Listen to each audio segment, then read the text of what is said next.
नमस्कार। कैसे? मस्त मजे में। इस परिज्ञान क्लासेज के डिजिटल शैक्षणिक मंच पर आए हुए तमाम प्रतियोगी परीक्षार्थियों एक बार पुनः स्वागत व अभिनंदन है। साथियों, जैसा कि आप लोग जानते हैं, शाम का समय वक्त हो चुका है राजस्थान जिला दर्शन का। और राजस्थान जिला दर्शन में आज हम राजस्थान के जिस जिले का दर्शन करने जा रहे हैं, आज हम राजस्थान के जिस जिले की चर्चा करने जा रहे हैं वो जिला रहेगा साहब RJ 26। और RJ 26 बोले तो मित्रों टोंक। जैसा कि आप लोग नाम से भली भांति जानते हैं, इसी टोंक को कहा जाता है साहब राजस्थान की नवाबी नगरी। इसे कहा जाता है साहब राजस्थान का लखनऊ। तो आज हम चर्चा करेंगे राजस्थान के लखनऊ की, आज हम चर्चा करेंगे राजस्थान की नवाबी नगरी की।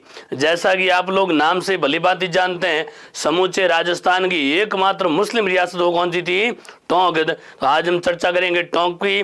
तो ये दूर से देखिए साहब, ये तो है टोंक नगरी, जिसे कहते हैं साहब नवाबी नगरी। और इसी टोंक का शुभंकर माना जाता है हंस। तो ये तो मित्रों टोंक का शुभंकर है, टोंक का पहचान चिन्ह है। और जैसा कि आप लोग हर दिन देखते हो कि शुभंकर कोई लंबी चौड़ी कहानी नहीं है। वन्य जीव, वन्य प्राणी है ना, जितने चाहे पशु हो चाहे पक्षी हो, उनके नाम से हमेशा शुभंकर रखा जाता है।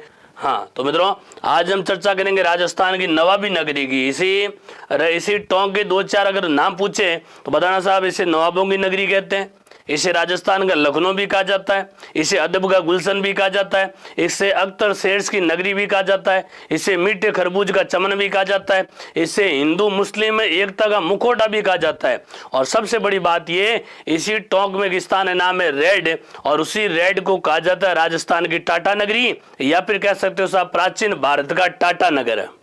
तो प्राचीन भारत का टाटा नगर है ना, वो मित्रों कौन सा? रेड है। और रेड वर्तमान कहाँ है? टोंक में। तो प्यारे परीक्षार्थियों, मित्रों इसी टोंक की बात करें तो भौगोलिक स्थिति हमें ये बता रही है कि राजस्थान की स्थिति है 23 डिग्री 3 मिनट उत्तरी अक्षांश से लेकर 30 डिग्री 12 मिनट उत्तरी अक्षांश, इधर 69 डिग्री 30 मिनट पूर्वी देशांतर से लेकर 78 डिग्री 17 मिनट पूर्वी देशांतर। ये तो है राजस्थान की अक्षांशीय और देशांतरीय स्थिति। बात करें साहब आपके टोंक की, तो आप भली बात जानते हैं टोंक है साहब आपके राजस्थान के पूर्वी राजस्थान में।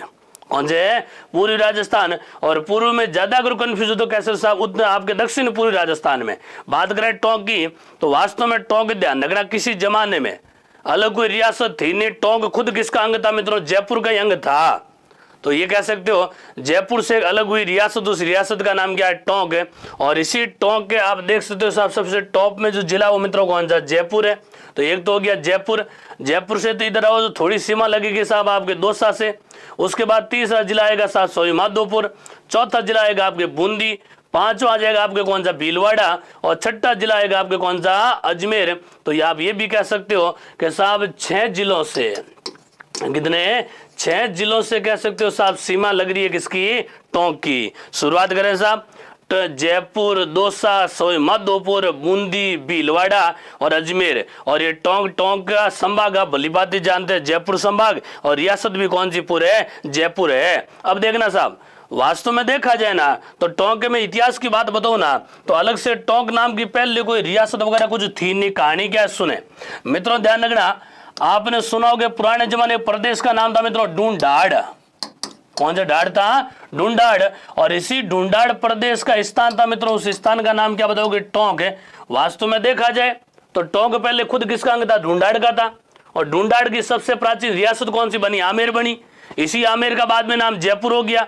और कहते हैं साहब इसी जयपुर का ही भाग कौन सा था? टोंक है। लेकिन बाद में कहते हैं साहब रियासत कालीन राजस्थान में अंग्रेजों के काल में, बड़े गौर सुना, रियासत कालीन राजस्थान में अंग्रेजों के काल में बनने वाली एकमात्र मुस्लिम रियासत कौन सी? टोंक है। और टोंक को पहली बार रियासत बना था साहब 1827 ईस्वी में। और पहला शासक बना मित्रों, याद करो, अमीर खां पिंडारी।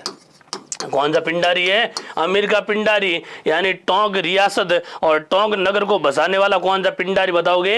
अमीर का पिंडारी। तो प्यारे परीक्षार्थियों, इसे टोंक का पहला शासक माना जाएगा अमीर का पिंडारी। इसी अमीर का पिंडारी के बाद में बहुत सारे शासक हुए, उनमें से एक बहुत प्रसिद्ध शासक है जिसका नाम है इब्राहिम खां। कौन सा खान था? इब्राहिम खां। और इब्राहिम खां वो शासक है साहब जिसने टोंक का आधुनिकीकरण करवाया। और उन्होंने कहते हैं साहब गोल्डन कलर यानी सोने के रंग की कोठी बनाई। उस कोठी का नाम मित्रों सुनहरी कोठी। कौन सी कोठी है? इसी इब्राहिम खान ने आगे जाकर टोंक में एक पुस्तकालय का निर्माण करवाया। उस पुस्तकालय में अरबी और फारसी भाषा की जो पुस्तक है ना, वो पुस्तकें एकत्रित करना प्रारंभ किया। शुरुआत कहते हैं साहब मात्र 10 पुस्तकों से की थी, लेकिन धीरे धीरे सिलसिला इतना बढ़ता गया कि इब्राहिम खान द्वारा बनाया गया पुस्तकालय है ना, आज कह सकते हैं साहब राजस्थान में अरबी फारसी भाषा का सबसे बड़ा जो संग्रहालय है ना, वो संग्रहालय मित्रों टोंक में ही स्थापित है। जो पहले छोटा सा पुस्तकालय था ना, वो कहते हैं साहब बहुत बड़ा संग्रहालय बन गया, और इस संग्रहालय घोषित किया था 1978 ईस्वी में। और मेरे प्यारे परीक्षार्थियों, अरबी व फारसी भाषा का सबसे बड़ा जो शोध संग्रहालय, जो रिसर्च म्यूजियम कहते हैं ना, वो रिसर्च म्यूजियम है ना मित्रों, ध्यान रखना टोंक में है। तो प्यारे परीक्षार्थियों, पर तो राजस्थान का जिला दर्शन रहे, मैं चाहता तो डायरेक्ट टोंक से शुरुआत कर देना, आपको दर्शन दिखाने के, वही टोंक के दर्शन स्थल दिखा देता, लेकिन आपको किसी भी जिले के दर्शन करने से पहले उस जिले का इतिहास थोड़ा सा ध्यान होना ही चाहिए कि वास्तव में सा वो जिला था या नहीं था, रियासत थी या नहीं थी, रियासत बनी तो कब बनी, बनाने वाला शासक कौन था, किसके काल में बनी। तो सुनना मित्रों, जयपुर से अलग होकर रियासतकालीन राजस्थान के अंदर अंग्रेजों के द्वारा बनाई गई रियासत मित्रों कौन सी है? टोंक है। और राजस्थान की एकमात्र मुस्लिम रियासत कौन सी बताओगे? टोंक है, जिसका संस्थापक माना जाएगा अमीर खां पिंडारी, और जिसका सबसे प्रसिद्ध शासक है। टोंक के आधुनिकीकरण का जो श्रेय जाता है ना, वो श्रेय किनको जाता है? इब्राहिम खां को। उसी प्रकार इसी टोंक में 1857 ईस्वी क्रांति के समय की बात करें तो साहब टोंक वो रियासत है जिसने अंग्रेजों की बढ़ चढ़कर सहायता की थी साहब क्रांति के समय। प्यारे परीक्षार्थियों, याद कीजिए तात्या टोपे को, याद कीजिए साहब मीर आलम खां को, याद करो साहब उस समय के टोंक के नवाब वजीरुद्दौला को। तो कहते हैं साहब 1857 ईस्वी की क्रांति के समय टोंक के नवाब वजीरुद्दौला ने बढ़ चढ़कर सैनिक सहायता किनकी की थी? अंग्रेजों की। लेकिन कहते हैं साहब वजीरुद्दौला के खिलाफ खड़ा हुआ था उन्हीं का मामा, और मामे का नाम था मीर आलम खां, और मीर आलम खां मिल किससे गया था? तात्या टोपे से। तो मेरे प्यारे परीक्षार्थियों, मीर आलम खां और तात्या टोपे ने कहते हैं साहब वजीरुद्दौला को नंगे पांव भगाया था इसी टोंक से। तो कहते हैं साहब इस टोंक का बहुत बड़ा योगदान रहता है आपके 1857 ईस्वी की क्रांति के समय। तो मित्रों 1857 ईस्वी क्रांति के समय मीर आलम खां और तात्या टोपे दोनों ने मिलकर वजीरुद्दौला को यहां से भगाया। लेकिन इत्तेफाक की बात ये, धोखे के साथ, विश्वासघात के साथ कहते हैं साहब अमीर खां पिंडारी ने मरवा दिया अपने मामा, कहते हैं साहब मीर आलम खां। तो मीर आलम खां टोंक का वो महान व्यक्ति था जो 1857 ईस्वी की क्रांति के समय दुश्मनों की सेना के सामने लड़ते हुए शहीद भी हुआ था। और इसी टोंक पर अधिकार किया था मित्रों तात्या टोपे ने। तो तात्या टोपे, मीर आलम खां और वजीरुद्दौला, इन तीनों का नाम याद रखना साहब आपको 1857 ईस्वी क्रांति के समय, है ना। अंग्रेजों की तरफ से तो वजीरुद्दौला लड़ेगा, लेकिन इधर कहते हैं साहब भारतीय सैनिकों की ओर से भारतीय कहते हैं उन विद्रोहियों के सामने लड़ने वाला एक तो मित्रों कौन था? मीर आलम खां, और दूसरा मित्रों कौन था? तात्या टोपे। तो मीर आलम खां कहते हैं साहब इसी खां परिवार से ही था। तो प्यारे परीक्षार्थियों, टोंक अलग रियासत बनी थी 1817 में, और पहला कहते हैं पठान कौन था? अमीर खां पिंडारी। और इसीलिए ध्यान रखना इसे नवाबों की नगरी भी कहा जाता है। इनके 2-4 उपनाम है, उपनाम भी मैं आपके सामने लिख देता हूँ मित्रों। इसे कहते हैं साहब राजस्थान की नवाबी नगरी। राजस्थान की कौन सी नगरी है? नवाबी नगरी। इसे नवाबों की नगरी कहा जाता है। इसे मित्रों राजस्थान का लखनऊ भी कहा जाता है, राजस्थान का लखनऊ भी कहा जाता है। इसे मित्रों जानना प्राचीन जमाने में यानी प्राचीन भारत का टाटा नगर भी कहा जाता है, प्राचीन भारत का टाटा नगर भी कहा जाता है। और इसे कहते हैं साहब अरब का गुलशन, अरब का गुलशन भी कहा जाता है। और साथियों इसी टोंक के बारे में कहा जाता है ये मीठे खरबूजे, या फिर कह सकते हो साहब हिंदू मुस्लिम एकता का मुखौटा भी माना जाता है, हिंदू मुस्लिम है एकता का मुखौटा। और कहते हैं साहब इसी टोंक के अंदर एक ख्याल बहुत ज्यादा प्रसिद्ध हुई मित्रों। वो ख्याल कौन सी है साहब? 4 बेंत ख्याल है। तो 4 बेंत ख्याल वाला जिला कौन सा बताओगे? टोंक। अब बात करो साहब टोंक की, तो मित्रों ये टोंक का आपके सामने मानचित्र है। वैसे देखना साहब, आप गौर से देखिए इस टोंक की आकृति लगभग अपने राजस्थान से मिलती जुलती आकृति है। इसीलिए कहते हैं साहब टोंक की आकृति कैसी मित्रों? पतंगाकार है। कौन सा आकार है? पतंगाकार। इसे विषम कोणीय चतुर्भुज की संज्ञा भी दी जा सकती है। तो विषम कोणीय चतुर्भुज या फिर पतंगाकार। और मोटे तौर पर देखा जाए ना, ऐसी स्थिति आपको अपने राजस्थान की भी मिलेगी। तो जैसा राजस्थान का नक्शा है ना, वैसा हूबहू तो नहीं कह सकते, लेकिन लगभग लगभग कह सकते हैं साहब। पतंगाकार आकृति किसकी मानी जाती है? इसी टोंक की। बात करें टोंक की, 25 डिग्री 41 मिनट उत्तरी अक्षांश से लेकर 26 डिग्री 24 मिनट उत्तरी अक्षांश है, 75 डिग्री 19 मिनट पूर्वी देशांतर से लेकर 76 डिग्री 16 मिनट पूर्वी देशांतर। बात करूं बड़े बड़े कस्बों की, तो ये तो बीचों बीच हो गया आपके टोंक। टोंक के ऊपर आ जाएगा साहब निवई। कौन सा जाएगा? और निवई आप भली बात समझते हो, याद करो साहब, विद्यापीठ वनस्थली भी यही बनी है। इसी निवई का गांव बहुत प्रसिद्ध है जोधपुरिया, जहाँ पर देव धाम बना हुआ है। नाम तो सुन रखा होगा आप लोगों ने। इसी प्रकार यहाँ पर पीपलू है, इसे पीपलूद भी कहते हैं। उसी प्रकार यहाँ का प्रसिद्ध हुआ स्थान कौन सा? मालपुरा। और मालपुरा के बहुत प्रसिद्ध और महान व्यक्तित्व के याद करो साहब आपके, जिन्होंने कहते हैं साहब गायत्री देवी को पराजित किया था, जिन्हें राजस्थान का लोह पुरुष भी कहा जाता है, राजस्थान का दामोदर लाल व्यास। इसी प्रकार याद रखना साहब टोडा राय सिंह, टोडा राय सिंह। और टोडा राय सिंह प्रसिद्ध हुआ साहब संत पीपा के लिए। पीपा की गुफा यही तो बनी हुई टोंक में। और देवली प्रसिद्ध हुई याद करो साहब 1857 ईस्वी क्रांति के समय बहुत बड़ी छावनी, यहाँ पर नीमच के सैनिकों ने अगर विद्रोह भी किया था।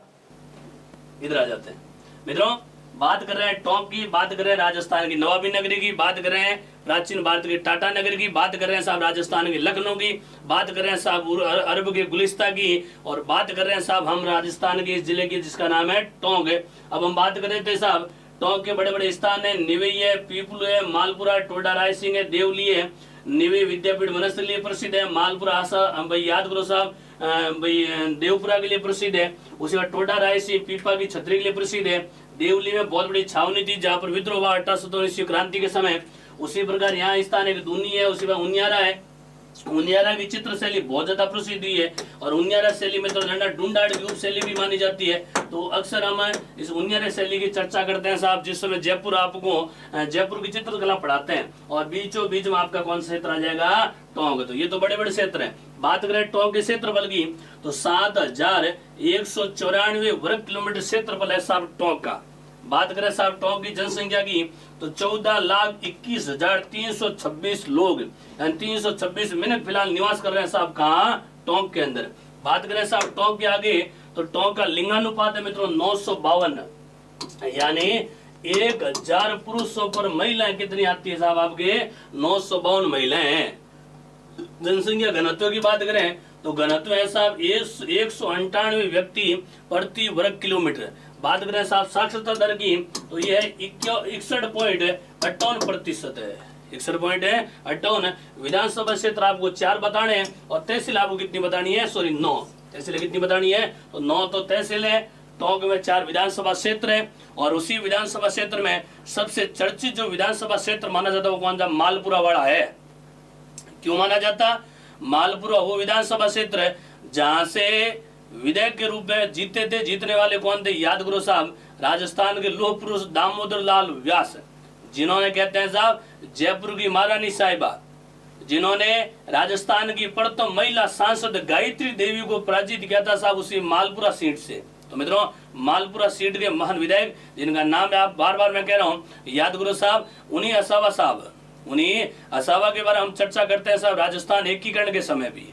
तो मित्रों ये बात है साहब राजस्थान के टोंक जिले के लिंगानुपात जनसंख्या घनत्व है, साक्षरता दर है, और सारी दर बता रहा हूं मित्रों वर्ष 2011 की जनगणना के मुताबिक। अब इसी प्रकार टोंक है, वैसे मूल टोंक में कोई बड़ा किला वगैरह कुछ भी नहीं है ना। यहाँ बात करें साहब टोंक से थोड़ा बाहर निकलोगे ना, एक किला आएगा साहब पचेवर का किला, और ये किला मित्रों कहाँ है? मालपुरा के अंदर है, और मालपुरा वही टोंक के अंदर।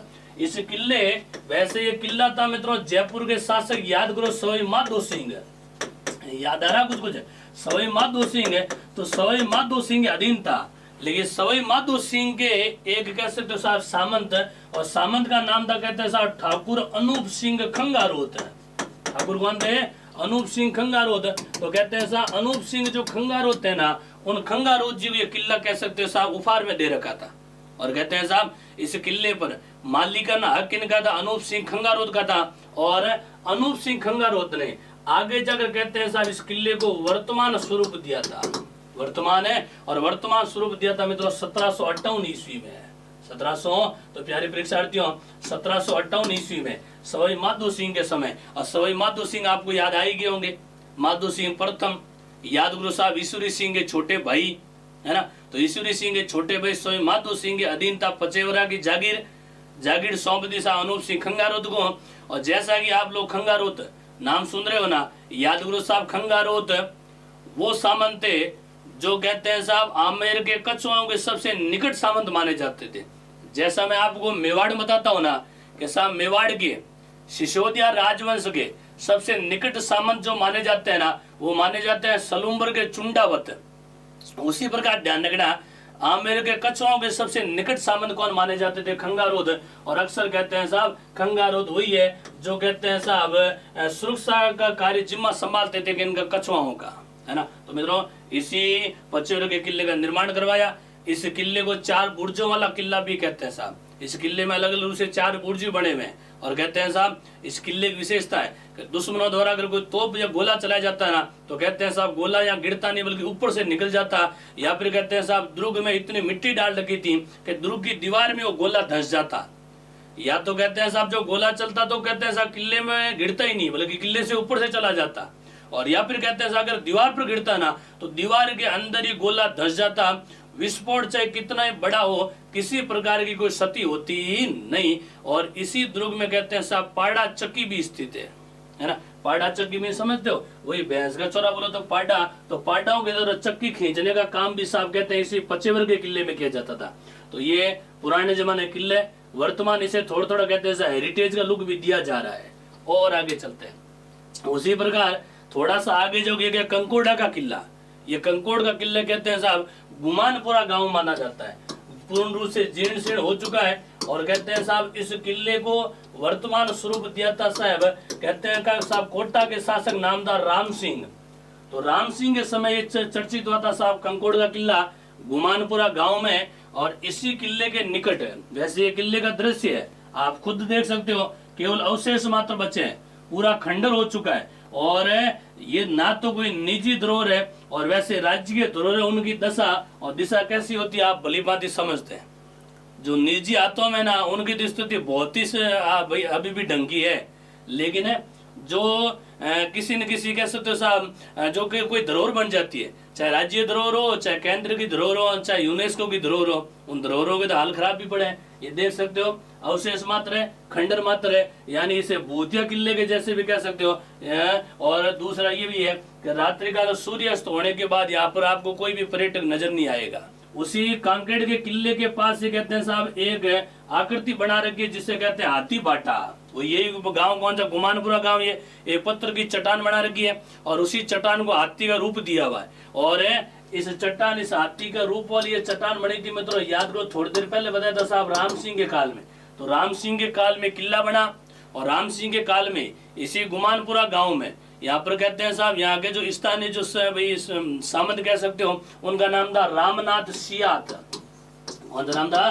तो रामनाथ सियात के द्वारा कहते हैं साहब एक ऐसी पत्थर की चट्टान बनाएगी और इस पत्थर की चट्टान को रूप दे दिया हाथी का रूप। आज ये राजस्थान के टोंक जिले में कहते हैं साहब पर्यटकों के लिए बहुत ही बड़ा कहते हैं साहब आकर्षक दृश्य देखा जाता है साहब इसी हाथी बाटा से। और इस हाथी बाटा की कहानी है कि यहाँ साहब नल और दमयंती की जो प्रेम कहानी है ना, उस कहानी की अभिव्यक्ति कहते हैं साहब इसी हाथी बाटा नामक स्थान से कुछ जो प्राप्त हुए शिलालेख है ना, उन शिलालेखों से कुछ पता लगता है।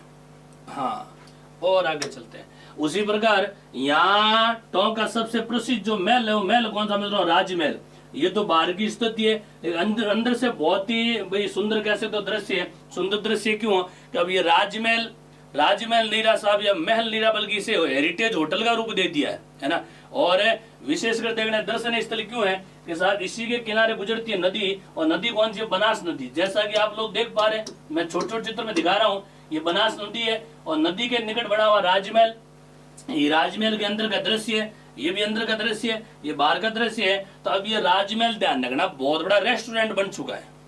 और इसी बनास नदी किनारे कैसे थे साहब पर्यटकों का सबसे आकर्षित स्थल जो है ना टोंक के अंदर वो मित्रों राजमहल ही है। यानी किलों से बढ़कर ये महल है। अब इस महल कहते हैं साहब इसे आजकल हेरिटेज होटल या फिर रेस्टोरेंट का नाम दे दिया गया है। और ये वही स्थान है जहाँ पर बनास, खारी और डाई नदियों का त्रिवेणी संगम भी बनता है ना। तो त्रिवेणी संगम किनारे कह सकते हो साहब आपका राजमहल। और ये राजमहल कहाँ बताओगे साहब? इसी टोंक में। तो यहाँ मैं आपको लिख देता हूँ साहब, इसी किनारे कौन सा संगम आएगा? त्रिवेणी संगम। और विशेषकर किनारे से नदी कौन सी गुजर रही है? आपके बनास नदी।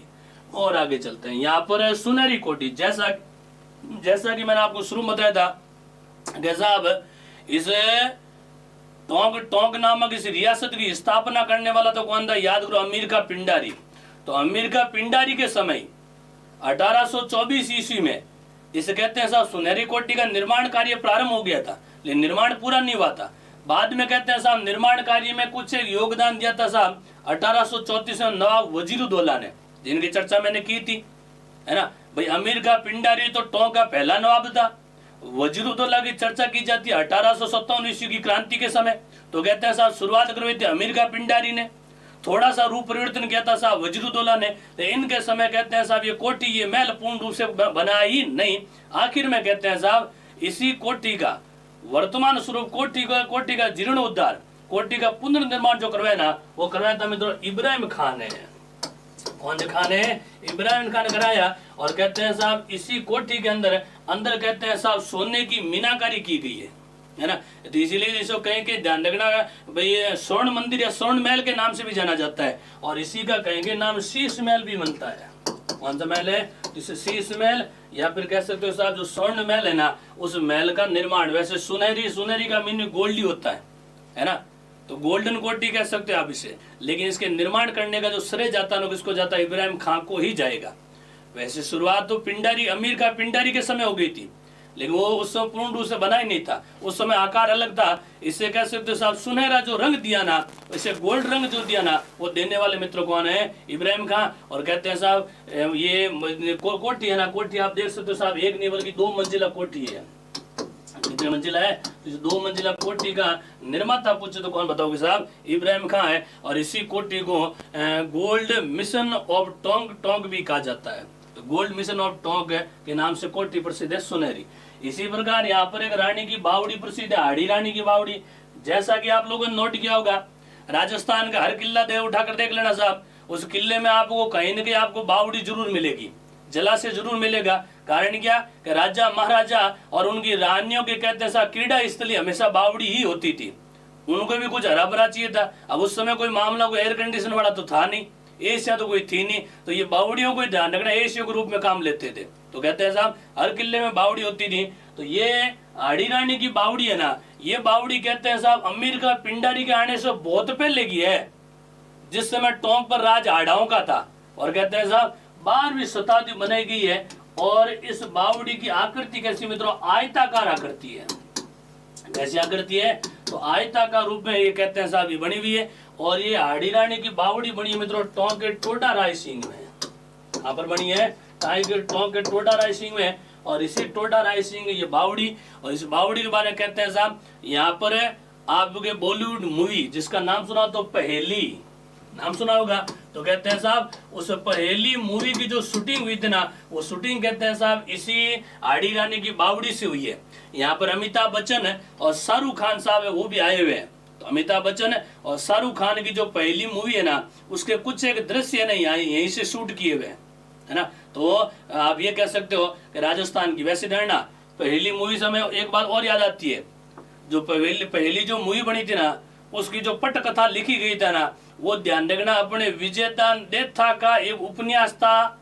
याद करो साहब, उपन्यास का नाम ही पहेली था, नहीं उपन्यास नाम था दुविधा। तो दुविधा नामक उपन्यास पर पहली मूवी की कहते हैं साहब पटकथा लिखी गई थी। और उसी पहली मूवी का कहते हैं साहब कुछ एक सीन जो शूट हुआ ना, वो शूट इसी हाड़ी रानी बावड़ी से हुआ। तो यहाँ पर कैसे साहब फिल्म अभिनेता अमिताभ बच्चन और शाहरुख खान भी आए हुए साहब शूट करवाने के लिए। हाँ, और आगे चलते हैं। उसी प्रकार यहाँ टोंक की एक बहुत बड़ी मस्जिद प्रसिद्ध मित्रों जामा मस्जिद है। कौन सी मस्जिद है? इसी जामा मस्जिद का निर्माण कार्य शुरू करवाया था मित्रों वही अमीर का पिंडारी ने। कौन से पिंडारी ने?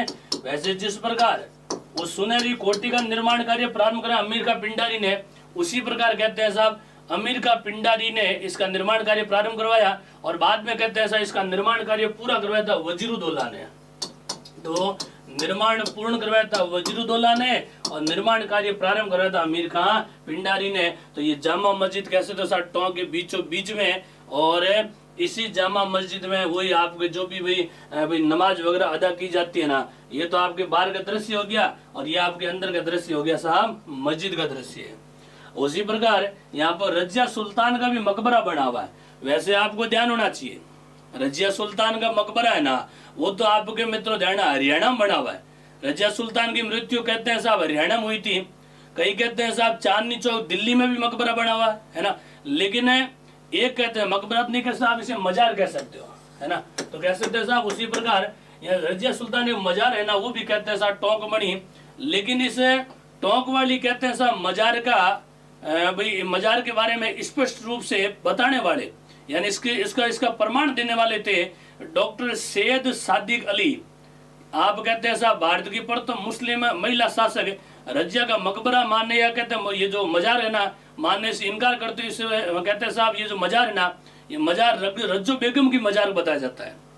लेकिन बाद में कहते हैं रिसर्च हुआ ना, रिसर्च ये पता लगा कि रज्जो बेगम को ही रजिया सुल्तान कहा जाता था। तो वैसे मैं फिर कह रहा हूँ रजिया सुल्तान जिसका दूसरा ना रज्जो बेगम मिलता है, उसका जो मुख्य जो मकबरा है ना, वो तो मित्रों कहाँ बताओगे साहब हरियाणा के अंदर है। और हरियाणा विस्तार कौन सा मित्रों कैथल है।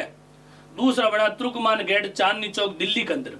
लेकिन तीसरी एक मकबरा बना हुआ साहब कहाँ पर, इसी टोंक में। कहानी क्या हुई थी, कहते हैं साहब जब आखिर में रजिया सुल्तान दुश्मनों से गिर गई थी ना, उसी समय कहते हैं साहब अपनी जान बचाकर दिल्ली से भागी हो गई थी कैथल। और कैथल से भागकर कहते हैं साहब गुप्त रास्ते से जीवन के अंतिम समय में कहते हैं साहब वो कहाँ रही थी, टोंक में। तो कहते हैं साहब उन्होंने अपने जीवन का अंतिम समय कहाँ बिताया था, टोंक में। ये इतिहास नहीं कह रहा, ये कह रहे हैं साहब वर्तमान में प्रोफेसर साहब है जिनका नाम है डॉक्टर सैयद सादिक अली। तो डॉक्टर सैयद सादिक अली ने यहाँ पर आकर रिसर्च किया और शोध करने के बाद बताया कि साहब इनकी मृत्यु कैथल हरियाणा में नहीं हुई थी, बल्कि इनकी मृत्यु कहाँ हुई है, टोंक के अंदर। अब हरियाणा में हुई या नहीं हुई ये तो इतिहासकारों का आपसी विवाद है, लेकिन हमें ये बताया जाता है कि साहब रजिया सुल्तान की आज भी कहते हैं साहब एक मजार है ना, मजार कहाँ पर बनी हुई है, इसी टोंक में। और यहाँ मजार एक नहीं बल्कि 2 मजार है।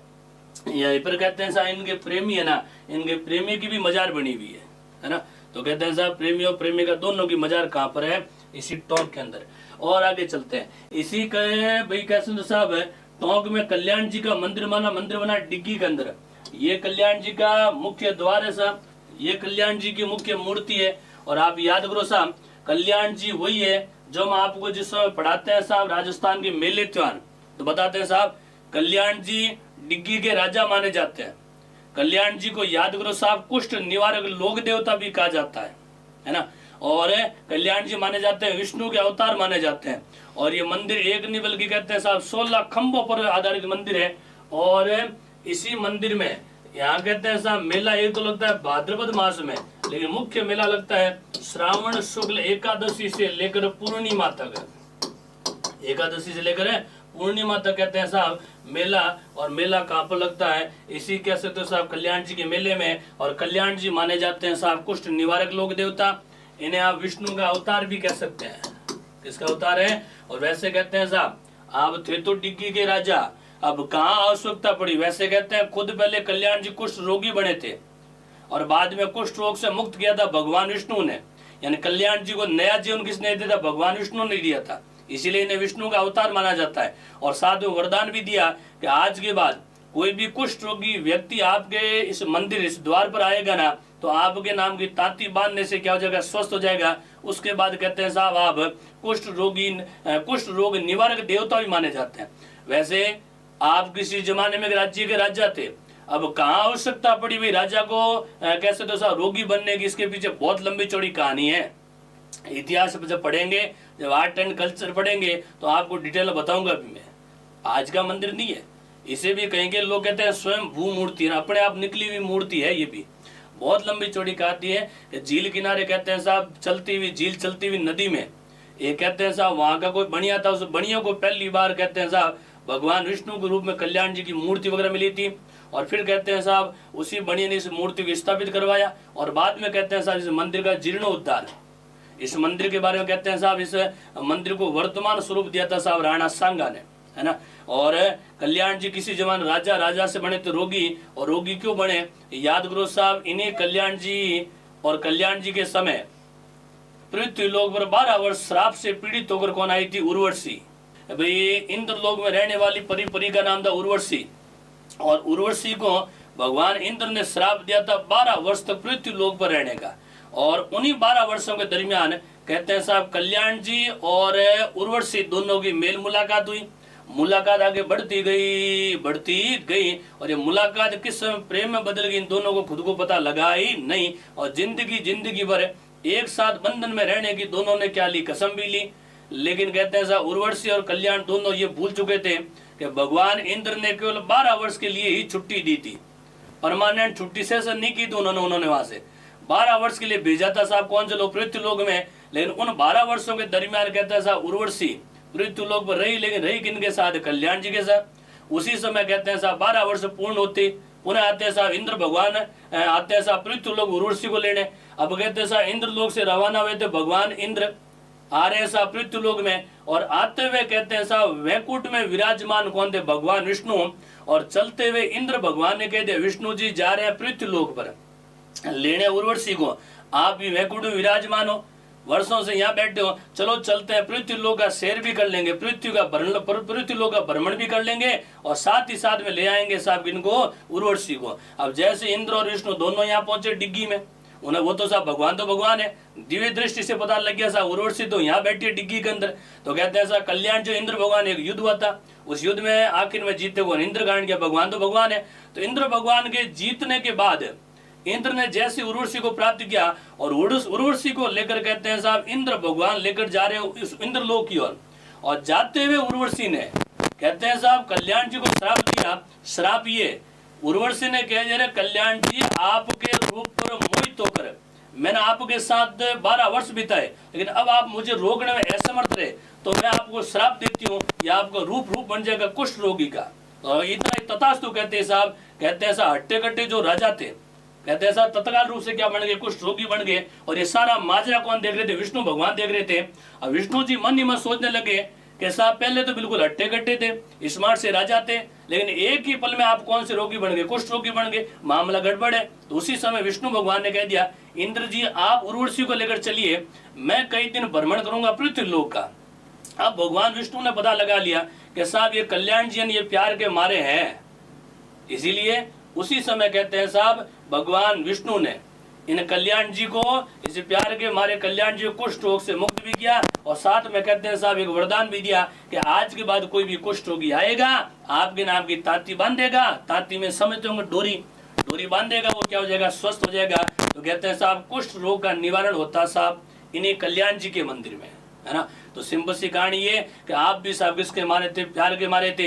इसीलिए जिंदगी में कहा जाता है कि मेरे प्यारे परीक्षार्थियों, जिंदगी में चाहे कुछ भी करना, लेकिन कभी कोई प्यार श्यार करना नहीं है। इतिहास देख रहे हो, कई प्यार में राजा से बने हैं रोगी, कई बने हैं राजा से जोगी, और कई बने हैं राजा से भोगी, और भोगी बोलो तो मृत्यु भोगी। बहुत बड़ा उदाहरण पड़ा साहब इतिहास के अंदर। तो मित्रों ये सारी कहानी कल्याण जी की है। तो घर बैठे बैठे साहब आप कल्याण जी के दर्शन कीजिए, नमन कीजिए, और फिर चलते हैं साहब दूसरे मंदिर की ओर। ये है साहब आपका देवधाम जोधपुरिया। आप ध्यान रखना, ये देवधाम के ऊपर से लोकेशन ली हुई है, पुराना मेला लग रहा था। ये देवधाम का मुख्य मंदिर द्वार कह सकते हो, और ये देवधाम के अंदर की मूर्तियां हैं जो भगवान देवनारायण जी संबंधित है। जैसा कि आप लोग समझ रहे हो, देवधाम कहते हैं साहब यहाँ पर भगवान कौन है, देवनारायण जी है।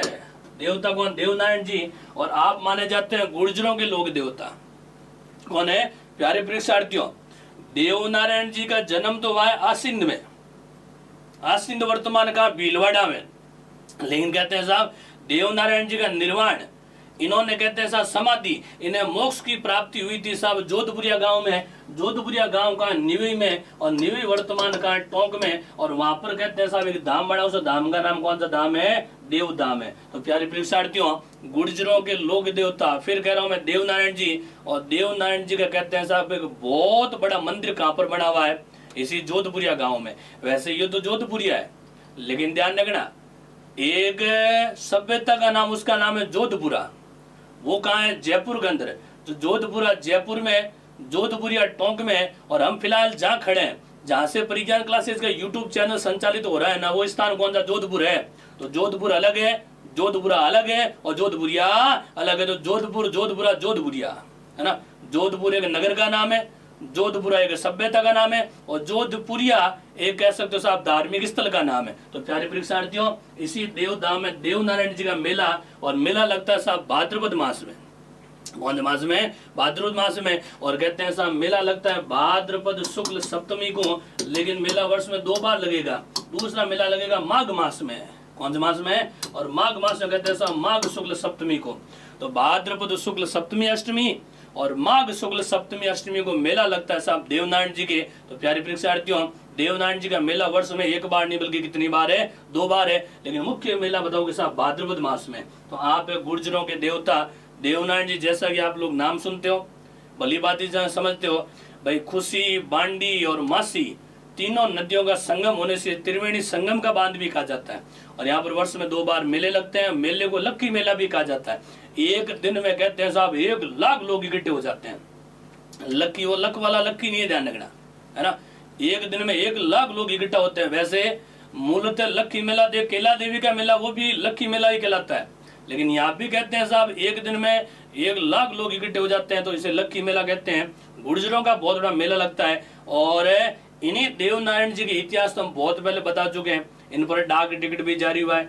इन पर इनकी सबसे पुरानी फट भी है, सबसे लंबी भी है, सबसे छोटी फट भी है। इनके मुख्य मंदिर आसीन में भीलवाड़ा में कहते हैं साहब, वहां पर इनके ईंटों की पूजा की जाती है ना। आप भाई गुर्जरों के देवता है, विष्णु के अवतार माने जाते हैं। तो इन्हीं देवनारायण जी का मंदिर कौन से धाम में है? देवधाम में। और आगे चलते हैं। उसी प्रकार यहाँ जल देवी बावड़ी गांव टोडा रायसिंह में, ये जल देवी का मंदिर, एक देवी का नाम है जल देवी। ये काले पत्थर की बनी हुई मूर्ति है, और ये आप कह सकते मुख्य मंदिर है। अब ये कहानी है क्या, सुनो। इस यहाँ एक बावड़ी बनी हुई पानी की, उस बावड़ी का निर्माण करवाया था 1920 ईस्वी में। 1920 ईस्वी में टोडा रायसिंह में एक ठाकुर थे मित्रों, ठाकुर साहब का नाम है उमेद सिंह। वैसे टोंक के निकट है ना, टोडा में है। तो टोडा रायसिंह ठाकुर उमेद सिंह ने 1920 में इस बावड़ी का निर्माण करवाया। और बावड़ी के निर्माण के साथ ही साथ कहते हैं साहब इन्हें सपने में एक माता जी के दर्शन भी हुए थे, है ना। और कहते हैं साहब माता जी के दर्शन हुए, और साथ ही साथ यहाँ कुआं था, कुएं में कहते हैं साहब इन्हें एक बड़ी सी, उमेद सिंह नहीं उदय सिंह, इन्हें बड़ी सी कहते हैं साहब एक मूर्ति मिली थी। और मूर्ति किन की थी साहब? जल देवी की मूर्ति मानी जाती है। तो कुएं से मूर्ति निकलवाई, वहां पर मंदिर का निर्माण कराया, जिसे निकाल कर नजदीक कहते हैं बरगद का वृक्ष बना। जैसा कि आप लोग देख पा रहे हैं पीछे बरगद का वृक्ष है। इस बरगद के वृक्ष के नीचे कहते हैं साहब कच्चे चबूतरे पर एक मूर्ति की स्थापना करवाई की थी। 1960-62 में टोंक के विधायक रह चुके ठाकुर उदय सिंह के पुत्र कुंवर अजीत सिंह ने मंदिर का निर्माण करवाया था। वैसे इस चबूतरे के नीचे तो कहते हैं साहब ये पहली बार 1920 ईस्वी में बावड़ी, और कहते हैं साहब चौतरा बनाया ना, वो तो बनाने वाले कौन थे? यहाँ के ठाकुर उदय सिंह, है ना। फिर कहते हैं साहब उदय सिंह के पुत्र विधायक बने थे, उनका नाम है अजीत सिंह। और अजीत सिंह ने आगे जाकर कहते हैं साहब ये भव्य मंदिर बनाया था। और आखिर में मंदिर बना था मित्रों 1962 ईस्वी में। 1962 में जल देवी नाम क्यों हुआ? कहते हैं साहब इन्हें सपने में कुएं में एक ताग में समझ दूंगा आड़ा, उसे कुएं के आले में कहते हैं साहब देवी की मूर्ति होने का आभास हुआ। कुएं की खुदाई करवाई, मिट्टी बाहर निकाली, आखिर में मूर्ति मिली। और अब वो मूर्ति कहते हैं साहब एक भाई बड़ला वटवृक्ष के नीचे कहते हैं साहब आराम से रख दी गई। अब उसके बाद एक ऐसा महादेव जी का मंदिर, और उस मंदिर का नाम है गोकर्णेश्वर महादेव मंदिर। अब गोकर्णेश्वर महादेव मंदिर ये साहब बिशलपुर बांध के निकट है ना। याद करो साहब, नदी कौन सी? बनास नदी, और एक बांध का नाम है, आप भली बात ही जानते साहब, बिशलपुर बांध। तो इसलिए इसी बिशलपुर बांध के निकट गोकर्णेश्वर महादेव का मंदिर बना हुआ। इस मंदिर का निर्माण कहते हैं साहब तत्कालीन शासक आमेर के नाम याद करो सवाई जय सिंह। और मैं आपको पहले कह चुका हूँ टोंक पहले जयपुर के अधीन ही था। इसका निर्माण हुआ था 1725 ईस्वी में। 1725 में महादेव जी का मंदिर का निर्माण हुआ। और तब से कहते हैं साहब पुरानी रियासत जो राजमहल थी ना, तो राजमहल और बिशलपुर के राज्यों में, राजमहल और बिशलपुर के राज्यों में कहते हैं साहब अक्सर विवाद होता था साहब इसी गोकर्णेश्वर मंदिर के निकट है। और इसी राजमहल नामक स्थान, ये राजमहल के निकट जानना, इसी राजमहल के निकट याद करो साहब सवाई जय सिंह के पुत्र ईश्वरी सिंह और माधो सिंह दोनों भाइयों में उत्तराधिकार का युद्ध भी हुआ था, उत्तराधिकार का युद्ध भी हुआ था। तो वो युद्ध कहते हैं साहब इसी गोकर्णेश्वर मंदिर से कुछ ही दूरी पर हुआ था, है ना। और यहीं पर फैसला हुआ था साहब, शासक बने थे कौन, ईश्वरी सिंह। और बाद में कहते हैं साहब माधो सिंह ने दोबारा युद्ध किया 1748 में, दोबारा जीत भी गए थे। लंबी चौड़ी कहानी है, लेकिन आप ध्यान रखना इसी कह सकते हो साहब मंदिर के निकट ही राजमहल में कहते हैं साहब उत्तराधिकार युद्ध हुआ था आमेर को लेकर। तो ये देवादिदेव महादेव का मंदिर बना हुआ है, ये बिशलपुर बांध के निकट बना हुआ है और ये बांध किनारे है। यहाँ पर आप बड़ा ये बांध डैम देख भी सकते हैं। और ये मुख्य जो मंदिर है ये आपके सामने वो आपकी मूर्ति लगी है साहब, शिवलिंग की मूर्ति है। तो शिवलिंग के दर्शन कीजिए, फिर चलते हैं आगे। संत पीपा की कह सकते हो साहब गुफा, संत पीपा की गुफा। और पीपा की गुफा मित्रों कहाँ पर बनी हुई है, इसी टोडा गांव में, टोडा गांव टोंक में। याद करो प्यारे परीक्षार्थियों, संत पीपा की चर्चा हम करते हैं झालावाड़ के समय, गागरोन के समय। पीपा का जन्म तो हुआ था गागरोन झालावाड़ में, पीपा का मंदिर बना समदड़ी बाड़मेर में। लेकिन पीपा जी की ध्यान रखना गुफा जो है ना, इन्होंने तपस्या की थी मित्रों टोडा गांव की एक पहाड़ी में। ये दूर से देख सकते हो, अंधेरा दिख रहा है आपको दूर दूर तक। ये जो अंधेरा नहीं, ये अंधेरा नहीं बल्कि ये गुफा है। और इसी बड़ी सी गुफा, ये देखिए साहब, इसी गुफा के अंदर कहते हैं साहब बैठकर तपस्या की थी किसने, संत पीपा ने। और ये इनके बैठने का स्थल है साहब। और ये जब भी आपको ध्यान होना चाहिए, कोई साधु संत महात्मा सन्यासी जब कोई तपस्या करते हैं ना, उस समय उनके सामने कहते हैं साहब आरती वगैरह करते हैं, उस स्थान को धूनी कहा जाता है, नाम सुना होगा। तो ये इनकी धूनी है। और धूनी में साहब आप देख सकते हो साहब, आपको बड़ा सा एक चम्मच दिख रहा है। और इस धूनी के अंदर आपको नहीं दिख रहा है, मैं आपको बता दूं, इसके अंदर बड़ी सी राग नजर आ रही है। और राग जिसे हम राजस्थानी परंपरा अनुसार जिसे हम मंदिर में जाते कहते हैं आस का नजर आ रही है। तो ये पीपा जी की गुफा है, यहाँ बैठ कर इन्होंने तपस्या की, ये बैठने इनका स्थान है। और यहाँ इनके सामने धूनी है और धूनी के बाद आस का है। तो आज भी कहते हैं साहब मंदिर में जब वो कोई श्रद्धालु जाएगा तो कहते हैं साहब पीपा के नाम की कहते हैं साहब वो राखी, वो राग, वो विभूति, वो आस का कहते हैं साहब हर व्यक्ति लगा कर आएगा। पीपा का जन्म गागरोन में, छतरी गागरोन में, यानी जन्म और मरण दोनों गागरोन में। मंदिर बना समदड़ी बाड़मेर में और गुफा बनी है टोडा गांव टोंक में। और भक्ति पहली बार जाकर की थी बनारस उत्तर प्रदेश में रामानंद से दीक्षा लेकर। अब उसी प्रकार यहाँ जलंधर नाथ की भी गुफा बनी हुई है। अब जलंधर नाथ जी, जलंधर नाथ जी का भाई मुख्य मंदिर देख सकते हो। और आप पुराने जमाने के जितने मंदिर है ना, उन मंदिरों की विशेषता देखना। मंदिर की कोई बड़ी कोई ऐसी कोई संगमरमर की मूर्तियां वगैरह नहीं होती थी। होता क्या कि पत्थर का रूप होता है, पत्थर का बड़ा सा होता है, उस पत्थर को कहते हैं साहब भगवान का रूप दे दिया जाता है ना। तो ये आपके सामने जलंधर नाथ जी की मूर्ति है, ये स्थल है इनका, ये जलंधर नाथ की गुफा है। और इसी गुफा के पास कहते हैं साहब ये जलंधर नाथ जी की, मैंने थोड़ी देर पहले कहा था वही तुम्हारी धूनी, वही तुम्हारा हवन कुंड जहाँ से आस का वगैरह लेते हैं ना। तो ये जलंधर नाथ जी तस्वीर रखी हुई है। और यहाँ आप पास से कैसे साहब वही विभूति, वही आस का वगैरह लेने का स्थान बना हुआ। जलंधर नाथ कौन थे याद करो, इतिहास याद करो साहब मारवाड़ के राठौड़ों का, इतिहास याद करो मान सिंह का, इतिहास याद करो साहब आयस देवनाथ का। याद है कुछ? उस समय एक बात करते हैं नाथ संप्रदाय की। तो मित्रों नाथ संप्रदाय के बहुत बड़े संत नाम था जलंधर नाथ। उन्हीं जलंधर नाथ के शिष्य बने थे मित्रों याद रखो आयस देवनाथ। और आयस देवनाथ के शिष्य बने थे मारवाड़ के शासक मान सिंह राठौड़, जिन्होंने आगे जाकर जोधपुर के महामंदिर में एक संप्रदाय की पीठ स्थापित की थी, नाथ संप्रदाय। कौन सा है? तो नाथ संप्रदाय जो पीठ बनी ना महामंदिर के अंदर, उसी नाथ संप्रदाय के तो संत है साहब आपके जलंधर नाथ जी। और इन्हीं जलंधर नाथ जी के तो शिष्य है, याद करो राजस्थान के लोग जो था तल्लीनाथ है ना, जिन्हें अंग्रेज कहेंगे कहते हैं टल्लीनाथ। तो वो जो तल्लीनाथ जी है ना, वो जलंधर नाथ जी के तो शिष्य है। तो आप नाथ संप्रदाय के संत माने जाते हैं, है ना। और आखिर में कहते हैं साहब जब आयस देवनाथ ने मान सिंह राठौड़ के शासक बनने की जो भविष्यवाणी की थी ना, वो कहते हैं साहब आयस देवनाथ जी जलंधर नाथ जी की तो शिष्य हैं साहब आप, बिल्कुल। और आगे चलते हैं। और ये गुफा ध्यान रखना निवई बनी हुई है, निवई का टोंक के अंदर है। उसी प्रकार यहाँ इसी टोंक के बीचों बीच घंटाघर है। आपको मैं बहुत पहले कह चुका हूँ, पुराने जमाने में हर शहर के बीच में ध्यान रखना एक बड़ी सी घड़ी लगाई जाती थी, पत्थर बड़ा सा स्तंभ होता, और उस पत्थर के स्तंभ पर कहते हैं साहब घड़ी लगाई होती। क्यों होती? कि पुराने जमाने में भाई हर किसी के हाथ में तो वॉच होती नहीं, घड़ी होती नहीं थी। समय देखने के लिए अगर कोई व्यक्ति गांव से शहर आ जाता अब शहर में वापस सूर्यास्त से पहले पहले शहर से निकलना होता, कारण के बस का टाइमिंग भी फिक्स होता। तो हर किसी के पास तो घड़ी होती नहीं थी, तो शहर घूमने आते ना, पता लगा लेते साहब कि शहर के बीच घंटा घर की जो घड़ी है उससे हम पता लगा लेंगे साहब इतना समय हो चुका है, यानी अब इतने समय तक शहर में घूमे करनी है और फिर अपने को फिर वापस उसी बस स्टैंड पर जाना है और गंतव्य स्थल की ओर आगे बढ़े जाना है। और आगे चलते हैं। तो मित्रों ये घंटाघर है, घंटाघर में वही बड़ी सी घड़ी लगी हुई है आपके। अब उसी प्रकार यहाँ निविड़ टोंक में बनी हुई वनस्थली विद्यापीठ है। वनस्थली ये तो मुख्य गेट है, ये अंदर का है साहब द्वार, ये आपके शिल्प मंदिर बना हुआ है, ये अलग अलग यहाँ के कैंपस बने हुए हैं। और वनस्थली विद्यापीठ से हमें याद आया, ये पहले ध्यान रखना महिला विद्यालय था। पहले महिला क्या था? विद्यालय था। फिर महिला विद्यालय से बन गया साहब महिला महाविद्यालय, और राजस्थान का प्रथम महिला महाविद्यालय वनस्थली विद्यापीठ ही को माना जाता है। लेकिन महाविद्यालय वर्तमान बन गया मित्रों विश्वविद्यालय है। कौन सा विद्यालय है? विश्वविद्यालय। तो पहले विद्यालय था, बाद में महाविद्यालय बना, और बाद में कहते हैं विश्वविद्यालय बना। चर्चा करते हैं साहब निर्माण किसने करवाया? इसी वनस्थली विद्यापीठ नामक महिला जो स्कूल थी, यानी छात्राओं की जो स्कूल थी ना, उस छात्रा स्कूल विद्यालय का निर्माण करवाया था मित्रों 1935 ईस्वी में। और निर्माता थे मित्रों याद करो हीरालाल शास्त्री। याद आया कुछ? याद करो राजस्थान के प्रथम मुख्यमंत्री हीरालाल शास्त्री, है ना।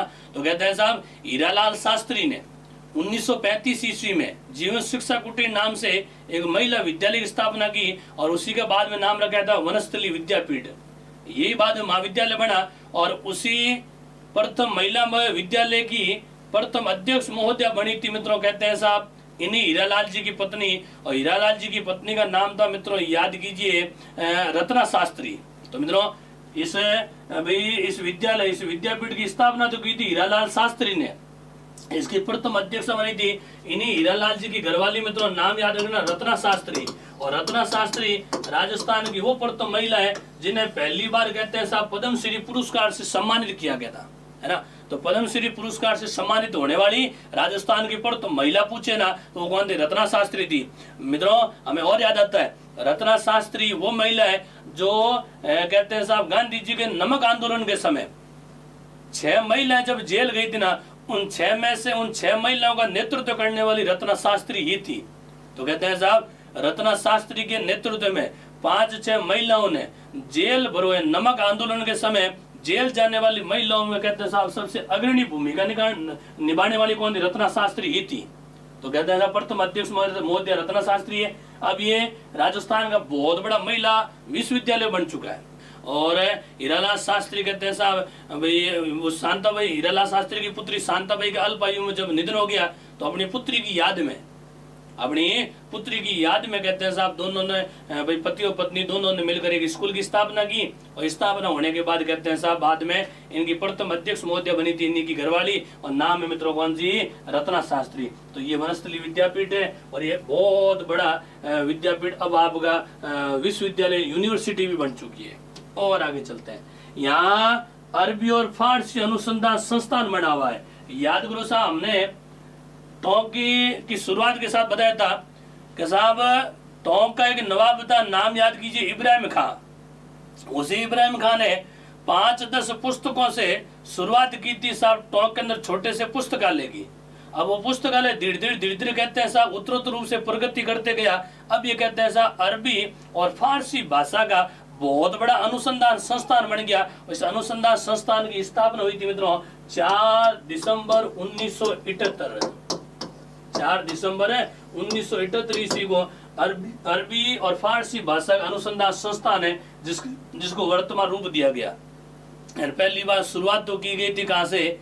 याद करो साहब भाई इब्राहिम खान के समय से। वर्तमान कहते हैं साहब इससे संस्थान अकादमी का जो रूप दिया वो मिला था 1978 में, जिसे कहते हैं साहब कसरले इलम या साहित्य सेवियों की तीर्थ स्थली भी कहा जाता है। तो जो साहित्य सेवी होते हैं ना, विशेषकर सूफी संतों की बात कर रहा हूँ मैं, उनकी तीर्थ स्थली मानी जाती है यही अरबी और फारसी अनुसंधान संस्थान, जो मित्रों कहाँ है? टोंक के अंदर है। और ये बार बार क्वेश्चन पूछे जा रहे हैं, मैं फिर कह रहा हूँ आप नोट कर लेना, कोई सा एग्जाम उठाकर देख लेना। आपको हर एग्जाम में किसी न किसी अकादमी के बारे में जरूर पूछा जाता है, किसी न किसी संस्थान के बारे में जरूर पूछा जाता है। कभी संगीत नाटक अकादमी पूछ लेते हैं, है ना।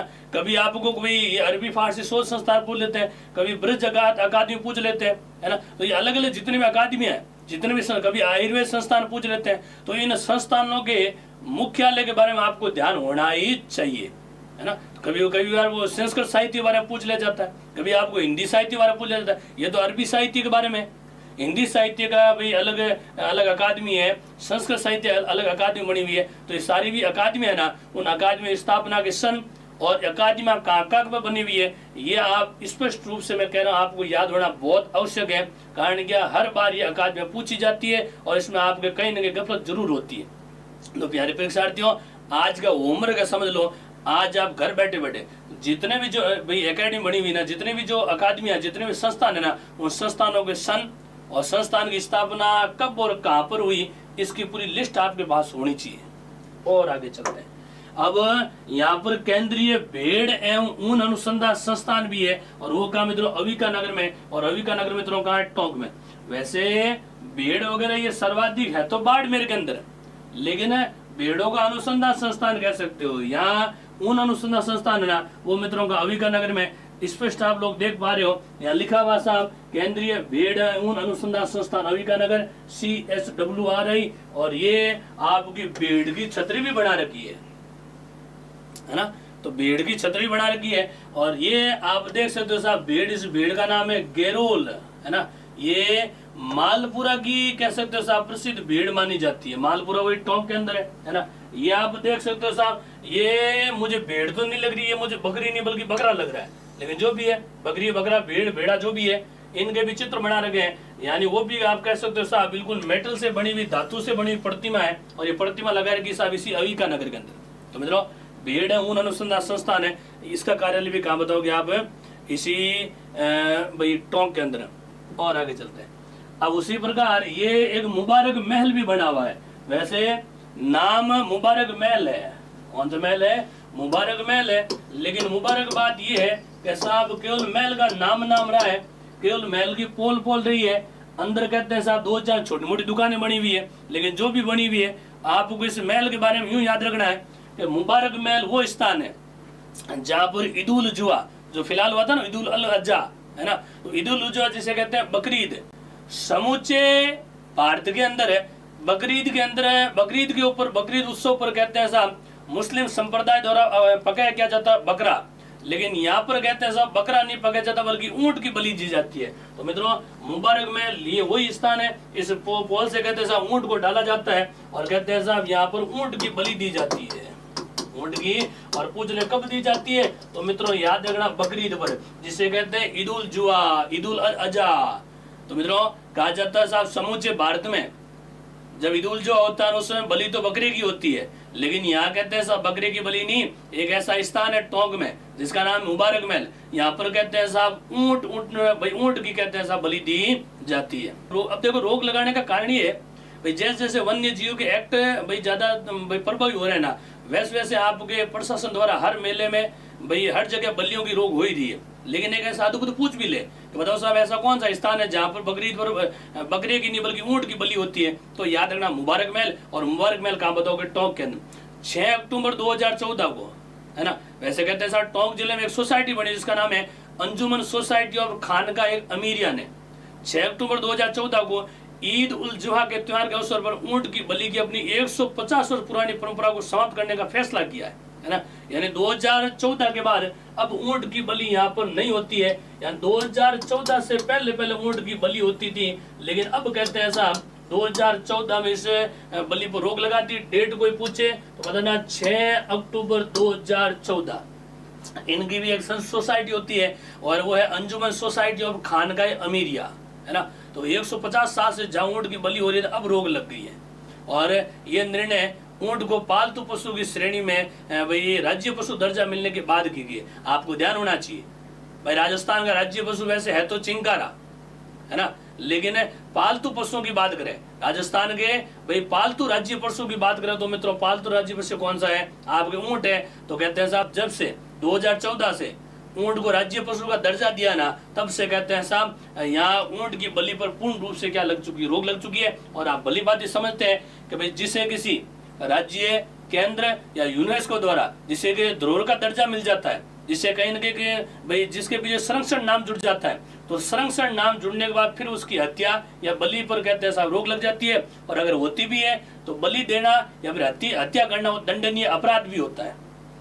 जितने भी देख लो साहब, चाहे राज्य पक्षी लो, चाहे राज्य पशु लो, चाहे राष्ट्रीय पक्षी लो, चाहे राष्ट्रीय पशु लो, है ना, जो राष्ट्र की धरोहर है, जिसे जिसका जिम्मा अब राष्ट्र का भाई जिसकी जिम्मेदारी ले रहा है भाई राष्ट्र उसके संरक्षण की, है ना, तो जो संरक्षण के सानिध्य में आ जाता है ना, उसकी बात कभी बलि और हत्या नहीं होती, ये बात और ध्यान रखना। हाँ, और हाँ, तो मित्रों ये बिशुलपुर डैम, बिशुलपुर का बांध है, ये आपके सामने बिशुलपुर का बांध है, और मैंने यही बताया था साहब थोड़ी देर पहले महादेव जी का मंदिर बना हुआ है, तो ये डैम की फोटो है, उधर महादेव जी का मंदिर है, ये आप डैम पे बहुत बड़ा दृश्य देख सकते हो, लोग इसे देखने आते हैं। और बिशुलपुर बांध वही बांध है साहब जिस बांध, याद करो कुछ आप, बिशुलपुर सागर है, याद आ रहा है, बिशुलपुर सागर, और सागर का निर्माण करवाया था मित्रों, याद कीजिए, विग्रहराज चतुर्थ ने, विग्रहराज है, और विग्रह चतुर्थ बोले तो विग्रहराज चौहान, तो विग्रहराज चौहान चतुर्थ ने पहली बार कहते हैं साहब इस बिशुलपुर सागर का निर्माण करवाया, और इसी बिशुलपुर सागर है और कहते हैं आगे जाकर बांध बना, और ये बांध बना साहब टोंक जिले की देवली तहसील के अंदर। कहाँ पर है? देवली तहसील है, यहाँ पे त्रिवेणी संगम है, जो हम आपको पहले बता चुके हैं, बनास, डाई और खारी, बनास, डाई और खारी, तो बनास, डाई और खारी तीन नदियां, तो तीन नदियों का संगम कौन सा? त्रिवेणी संगम, यहाँ पर बिशुलपुर बांध बना। और सबसे बड़ी बात ध्यान रखना, इसी बिशुलपुर बांध से राजस्थान की राजधानी जयपुर, राजस्थान का हृदय अजमेर और राजस्थान की नवाबी नगरी टोंक, इन तीनों को कहते हैं साहब पेयजल की आपूर्ति भी होती है ना। और ये बहुत लंबा है, कहते हैं साहब इसकी लंबाई लगभग 574 मीटर है। कितनी है? 574 मीटर लंबा ये डैम बना हुआ है, लंबा। और डैम देख सकते हो साहब, यहाँ से लोग जा रहे हैं, तो ये 500 लगभग 550 मीटर इसकी लंबाई है। और इसी डैम से, इसी बांध से कहते हैं साहब यहाँ पर भाई मैं फिर कह रहा हूँ, राजस्थान की राजधानी जयपुर, राजस्थान का हृदय अजमेर और नवाबी नगरी टोंक, इन तीनों जिलों को पेयजल की आपूर्ति होती है साहब इसी बिशुलपुर बांध से। और इसी बिशुलपुर बांध के लिए इसकी आर्थिक सहायता का जो काम करता है ना, वो करता है मित्रों नाबार्ड। और नाबार्ड का मुख्यालय भली भांति जानते हो कहाँ है? मुंबई के अंदर। तो नाबार्ड के द्वारा इसे संरक्षित रखने की कहते हैं साहब जिम्मेवारी है। आर्थिक सहायता किसके द्वारा मिलती है? नाबार्ड के द्वारा मिलती है। तो मित्रों ये बिशुलपुर बांध है ना, ये बहुत प्रसिद्ध क्यों है? ये आपको एक बार राजस्थान भर्ती परीक्षा में एक बार क्वेश्चन पूछा गया था कि राजस्थान की राजधानी जयपुर को पेयजल की आपूर्ति कौन से बांध से होती है, तो बताना पड़ा साहब कौन से बांध से? बिशुलपुर बांध से। और शुरुआत की थी साहब विग्रहराज चौहान के समय से। और आगे चलते हैं मित्रों, यहाँ पर दो बांध और है, एक तो है टोरडी सागर बांध और दूसरा है बुद्ध सागर बांध। सबसे बड़ा तो हो गया साहब आपके कौन सा भाई, आपके कौन सा? बिशुलपुर, वो तो है पेयजल आपूर्ति के लिए, है ना, लेकिन ये सिंचाई के लिए। और टोरडी सागर बांध है ना, इस बांध का निर्माण हुआ था 1987 ईस्वी में, और ये हुआ था साहब राजस्थान सिंचाई विभाग के द्वारा, है ना। यहाँ एक नदी है मित्रों, सहोदरा नदी, तो सहोदरा नदी पर कहते हैं साहब इस बांध का निर्माण भी करवाया गया। और टोरडी सागर बांध है ना, मोरिया खोलने पर यह बांध पूरी तरह से खाली भी हो जाता है। मोरिया में समझते हो गेट खोलने पर, तो गेट खोल दो तो ये बांध पूरा कहते हैं साहब खाली भी हो जाता है। वैसे इसका निर्माण कहते हैं साहब रियासत कालीन राजस्थान 1887 में हो चुका था, लेकिन बाद में कहते हैं साहब इसे वर्तमान स्वरूप देने का जो कार्य किया ना, वो राजस्थान सरकार द्वारा बाद में किया गया। ये बुद्ध सागर है, और बुद्ध सागर कहते हैं साहब, और इसी टोरडी सागर के बीच बिशुलपुर एक कंजर्वेशन रिजर्व बना हुआ है ना। इसकी स्थापना 13 अक्टूबर 2010 को की गई थी। और आगे चलते हैं, उसी प्रकार यहाँ टोंक को लेकर एक आयोग प्रसिद्ध है मित्रों, गोयल आयोग है। जैसा कि आप लोग भली भांति समझते हैं, चाहे आप श्री गंगानगर पढ़िए और चाहे आप टोंक पढ़िए, जहाँ कहीं भी जाओगे कहीं न कहीं आपको पानी के मुद्दे को लेकर किसानों की कोई न कोई क्रांति आपको जरूर याद रखनी पड़ेगी। अब ये गोयल आयोग भी क्यों है कि 13 जून 2005 की घटना है। यहाँ एक गांव का नाम है सोहेला गांव है, वहां पर बिशुलपुर में बांध का जो पानी है, पानी की मांग थी। मांग के लिए कहते हैं साहब किसान धरने पर इकट्ठे भी हुए थे। और वहां जब इकट्ठे हुए, जब किसानों पर कहते हैं साहब जब पुलिस फोर्स बुलाई गई, जब उन्हें हटने का कहा, जब किसान नहीं हटे ना, तो वहां पर पुलिस द्वारा गोलियां भी चलेगी। और कहते हैं साहब वहां पर 5 व्यक्ति कहते हैं साहब शहीद हुए। तो और उन 5 लोगों की मृत्यु के बाद यहाँ पर एक जांच के लिए अनूप चंद गोयल, कौन से गोयल है? अनूप चंद गोयल के निर्देशन में एक आयोग का गठन किया और इस आयोग की भाई अनूप चंद गोयल अध्यक्ष आयोग बना और आयोग बनाता था उन 5 व्यक्तियों की भाई मृत्यु भाई किस तरीके से हुई, क्यों हुई, और कहते हैं साहब शांतिपूर्ण रूप से किसान केवल पानी की मांग कर रहे थे तो बिसलपुर बांध से पेयजल यानी पीने के पानी की मांग कर रहे थे साहब सोहेला कस्बे के किसान। तो कहते हैं साहब उन किसानों की मांग तो नहीं मानी गई, लेकिन कहते हैं साहब उन 79 किसानों पर गोलियां चलाई गई और गोलियां चलाने के बाद कहते हैं साहब अनूप चंद गोयल की अध्यक्षता में एक आयोग की स्थापना की गई जिसका नाम है गोयल आयोग। और एक बात और बता देता हूँ, आप जितने बड़े बड़े कांड है उन कांड के आयोगों का भी ध्यान रखा करें। कांड अक्सर ये पूछा जाता है, चाहे आप मेहरानगढ़ दुकानती कर लो, चाहे श्री गंगानगर मैंने आपको बताया था साहब वो सिंचाई को लेकर जो कांड हुआ था जहाँ पर 3-4 किसान शहीद हुए थे, है ना, चंदूलाल वगैरह याद करो, है ना। तो याद करो चंदूलाल के लिए वो जो कांड हुआ था, उस प्रकार के कई सारे ऐसे कांड है जिनके आयोगों के बारे में आपसे पूछा जाता है। पूछ ले कांड कब हुआ? तो मित्रों 13 जून 2005 को, 13 जून 2005 को ये कांड हुआ था मित्रों, इसी बिसलपुर बांध के निकट। और आगे चलते हैं। इसी प्रकार यहाँ पर 4 बैत लोक नाट्य प्रसिद्ध है। अब इस लोक नाट्य का प्रवर्तक है वो अब्दुल करीम खां। अब्दुल कौन है? करीम खां।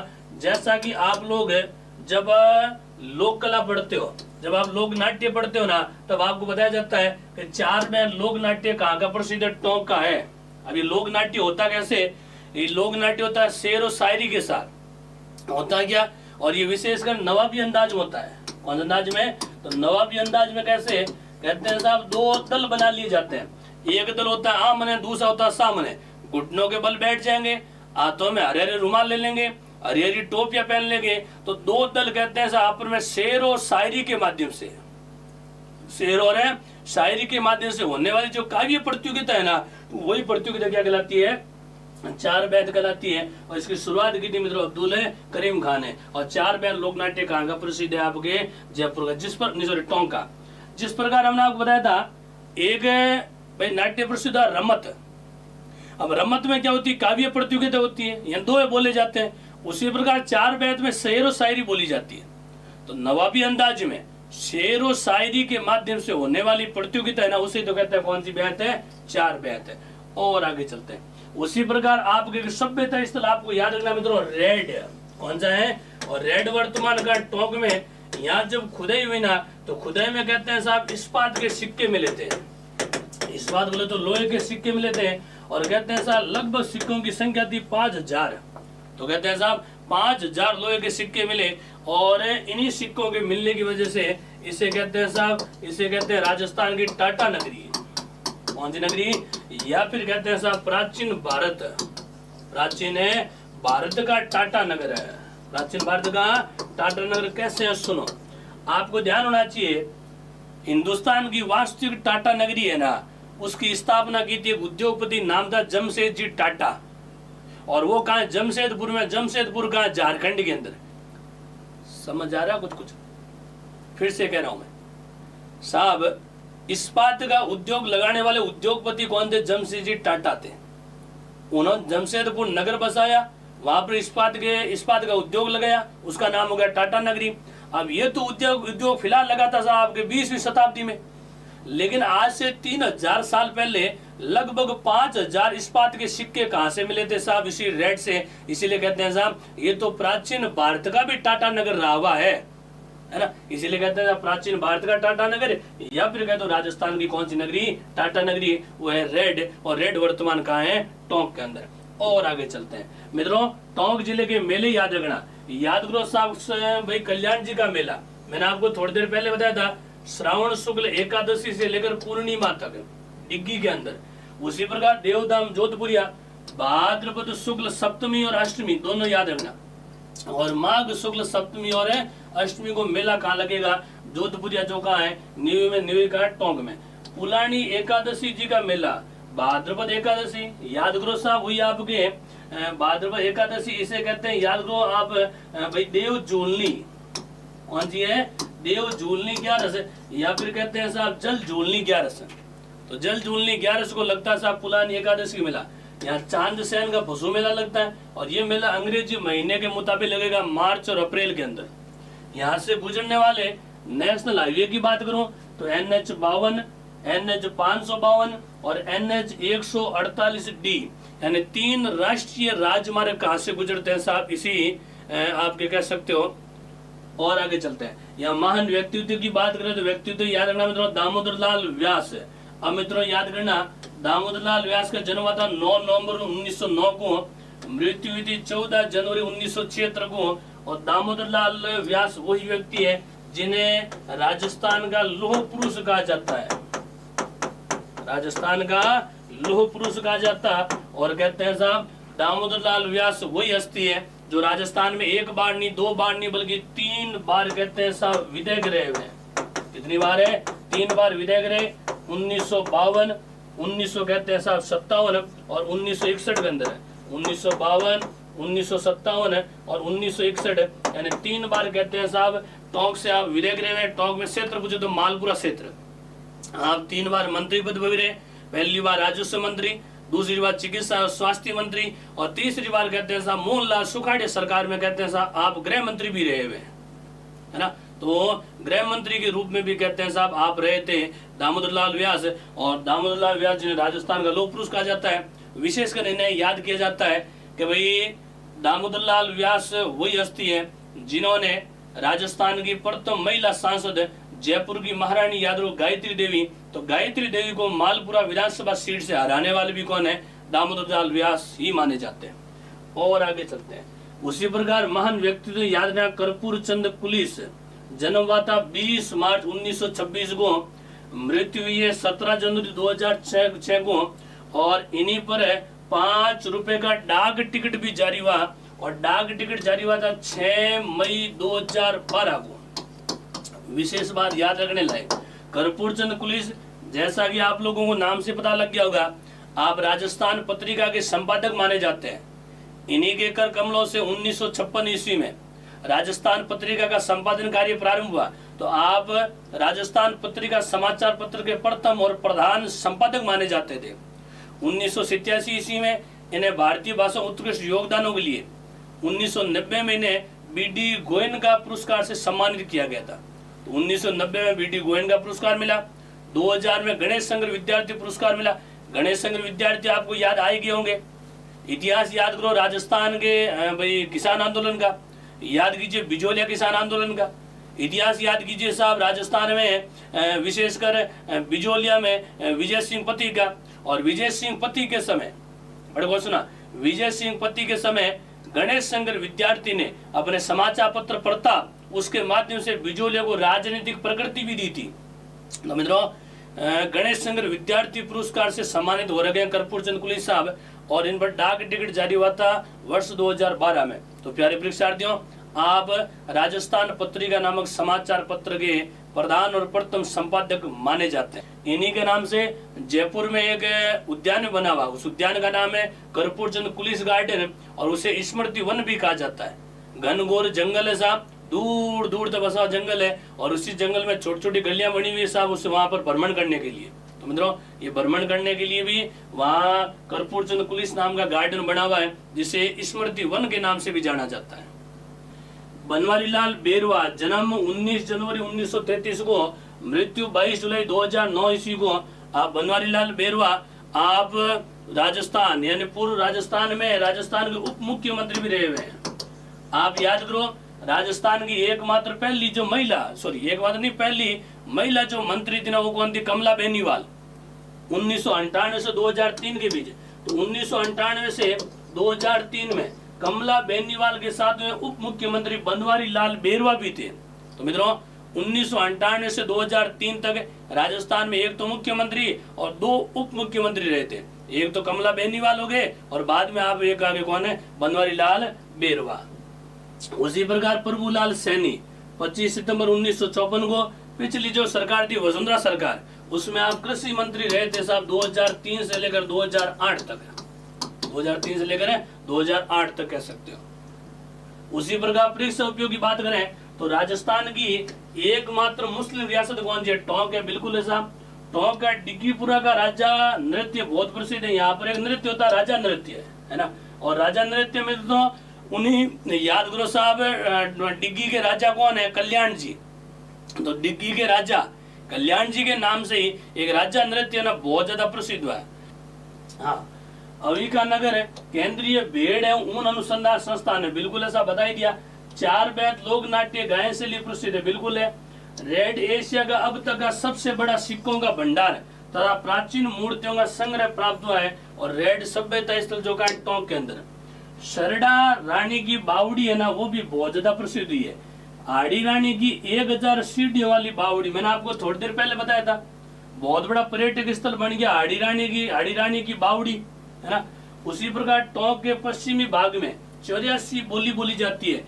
आपके कॉलेज व्याख्याता में एक बार क्वेश्चन पूछा गया था कि साहब बताइए 84 बोली और 7 व्यक्ति नागरचोल बोली, तो 84 और नागरचोल बोली दोनों टोंक की है।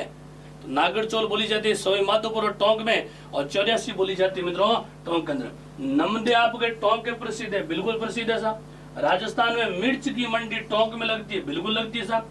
मालपुरी भेड़ है वो मालपुरा की है। मैंने आपको थोड़ी देर पहले जो भेड़ अनुसंधान संस्थान बताया था ना, उस समय वहां पर एक मालपुरा की भेड़ का फोटो भी बताया था। तो मालपुरा की जो भेड़ है वो बहुत ज्यादा प्रसिद्ध है। इसकी ऊन का रेशा सबसे छोटा होता है, इसलिए ये ऊन गलीचे हेतु प्रसिद्ध है।